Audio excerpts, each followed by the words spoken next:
Chapter की heading है plant kingdom. तो सबसे पहले हेडिंग में जो टर्म है वो मैं आपको क्लियर कर देती हूँ। इस अर्थ पर जितने भी मल्टीसेलुलर यूकैरियोट्स हैं और जिनमें सेल वॉल जो है वो सेल्यूलोज की बनी हुई है, और इसके अलावा जो फोटोसिंथेसिस करते हैं, मीन सनलाइट का यूज करके अपना फूड बनाते हैं, वो सारे के सारे ऑर्गेनिज्म जो है वो प्लांट किंगडम में आते हैं। ध्यान से सुनना मैंने क्या बोला है। मल्टीसेलुलर यूकैरियोट्स हो, सेल वॉल सेल्यूलोज की बनी हो और फोटोसिंथेसिस शो करते हों, जिनमें ये कैरेक्टर्स देखने को मिलते हैं, वो सारे के सारे ऑर्गेनिज्म जो है वो प्लांट किंगडम में आते हैं। प्लांट किंगडम को लेकर के हमारी अंडरस्टैंडिंग जो है वो काफ़ी ज़्यादा चेंज हुई है। कैसे चेंज हुई है? तो सबसे पहले टू किंगडम क्लासिफिकेशन जो है वो कैरोलस लीनियस ने दिया था, और उन्होंने दो किंगडम बनाए। एक किंगडम का नेम रखा प्लांटी और एक किंगडम का नेम रखा एनिमेलिया। ये दो किंगडम बनाने का जो उनका बेसिस था वो था सेल वॉल। जिनमें सेल वॉल प्रेजेंट होगी वो प्लांटी में आ जाएंगे, और जिनमें सेल वॉल एब्सेंट होगी वो एनिमेलिया में आ जाएंगे। लेकिन टाइम के साथ में इन दोनों किंगडम में काफ़ी ज़्यादा चेंज हुआ, और फिर इन्हीं किंगडम में से मेंबर्स को सेपरेट करके जो है कहानी पहुंची फाइव किंगडम क्लासिफिकेशन तक। 1969 में आर.एच. विटेकर ने फाइव किंगडम क्लासिफिकेशन दिया और किंगडम के नेम रखे Monera, protista, fungi, animalia and Plantae. Animalia और प्लांटी की शुरुआत कर दी थी कैरोलस लीनियस ने। उसके बाद में थर्ड नंबर का किंगडम जो बना वो बना प्रोटिस्टा, फोर्थ नंबर का किंगडम बना मोनेरा, और फिफ्थ नंबर का किंगडम बनाया गया फंगी। तो जब टू किंगडम क्लासिफिकेशन बनाया गया था तो जिनमें भी सेल वॉल प्रेजेंट थी वो सारे के सारे प्लांटी में रखे गए। आज जो मेंबर्स को हम अलग अलग किंगडम में देखते हैं, जैसे कि मोनेरा किंगडम में जो बैक्टीरिया आते हैं उनमें भी सेल वॉल प्रेजेंट थी, लेकिन वो सेल वॉल जो है वो पेप्टाइडोग्लाइकन की बनी हुई थी। और साथ ही हमें पता है कि जो बैक्टीरिया होते हैं वो प्रोकैरियोट्स होते हैं, और जो प्लांटी के जो मेंबर्स होते हैं वो यूकैरियोट्स होते हैं।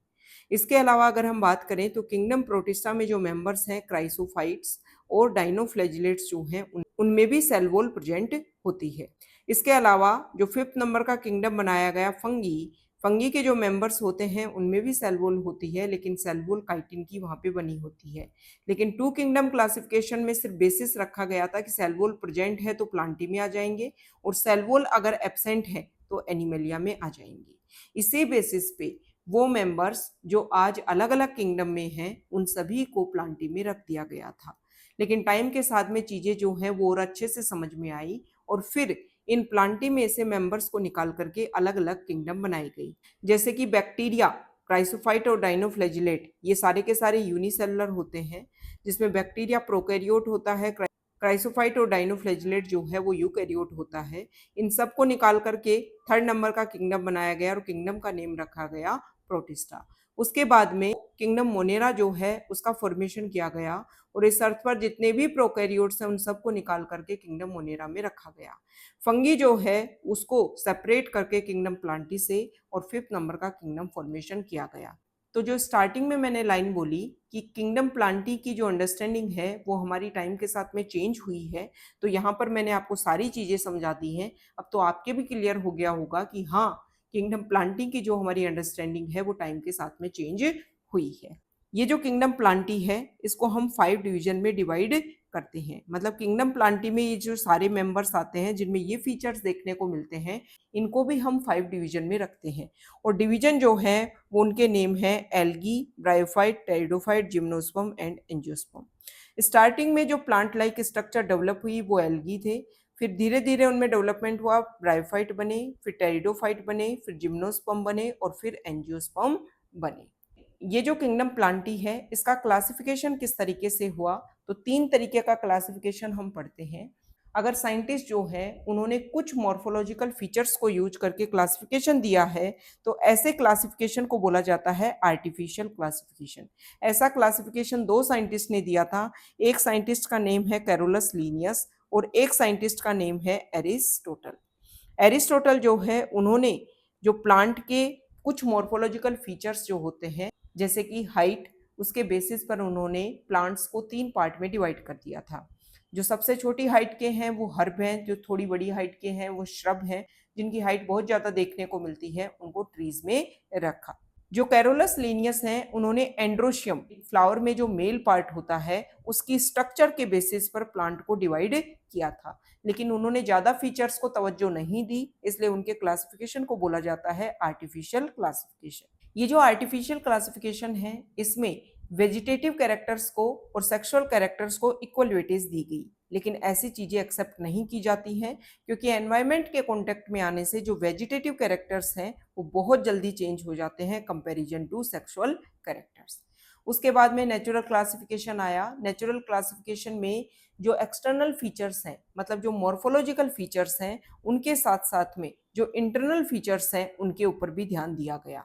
और इंटरनल फीचर्स में अल्ट्रा स्ट्रक्चर, एनाटॉमी, एम्ब्रियोलॉजी और फाइटोकेमिस्ट्री पर ध्यान दिया गया। ये जो नेचुरल सिस्टम ऑफ क्लासिफिकेशन है ये दिया था बेंथम और हुकर नाम के जो साइंटिस्ट हैं उन्होंने फ्लावरिंग प्लांट्स के लिए। इसके बाद में धीरे धीरे और डेवलपमेंट हुआ और फोकस किया जाने लगा कि एक्सटर्नल और इंटरनल फीचर्स के साथ साथ में जो इवोल्यूशनरी रिलेशनशिप है उन पर भी ध्यान दिया जाना चाहिए। और इसके बेसिस पर जो क्लासिफिकेशन सिस्टम आया उसको बोला जाता है फाइलोजेनेटिक क्लासिफिकेशन सिस्टम, और प्रेजेंट टाइम में इसी सिस्टम को फॉलो किया जाता है। इस सिस्टम के अकॉर्डिंग एक लेवल पर जो भी ऑर्गेनिज्म आते हैं उन सबका एंसेस्टर जो है वो कॉमन है। फाइलोजेनेटिक रिलेशनशिप बनाने के लिए सबसे मोस्ट इम्पोर्टेंट जो एविडेंस है वो फॉसिल होता है, लेकिन अगर फॉसिल ना मिले तो अलग अलग ब्रांच डेवलप हो गई। तीन ब्रांच मेनली होती हैं, एक होती है न्यूमेरिकल टैक्सोनॉमी, एक होती है साइटोटैक्सोनॉमी और एक होती है कीमोटैक्सोनॉमी। अगर फोसिल जो है वो फाइलोजेनेटिक रिलेशनशिप बनाने के लिए नहीं मिल रहा है तो हम फोकस करेंगे प्लांट के जितने भी फीचर्स हैं उन सभी को हम एक कोड दे दें और एक नंबर दे दें, जितने भी फीचर्स हैं, और फिर उन सारे नंबर्स, उन सारे कोड के बेसिस पर जो है वो हम प्लांट्स का क्या करेंगे, क्लासिफिकेशन करेंगे। अब इतने कोड्स को ह्यूमन जो है वो अपने लेवल पर तो सॉल्व कर नहीं सकता, तो न्यूमेरिकल टैक्सोनॉमी में कंप्यूटर्स का यूज किया जाता है। बात कर लेते हैं साइटोटैक्सोनॉमी की। साइटो वर्ड का मतलब होता है सेल। सेल की जो स्ट्रक्चर होती है, सेल की जो इंफॉर्मेशन होती है उसका यूज करके प्लांट जो है उनमें हम फाइलोजेनेटिक रिलेशनशिप को एस्टेब्लिश कर पाए। तो इसमें ध्यान दिया जाता है क्रोमोजोम नंबर, स्ट्रक्चर, बिहेवियर के ऊपर। और कीमोटैक्सोनॉमी हमें ये बताता है कि प्लांट में जो केमिकल कंस्टिट्यूएंट्स है उनकी सिमिलरिटी के बेसिस पर हम प्लांट के ग्रुप बना सकते हैं। तो ये हमने प्लांट किंगडम का जो बेसिक है उसको समझ लिया है। अब हम प्लांट किंगडम के जो एक एक डिवीजन है उनको भी क्लियर कर लेंगे। Okay, thank you.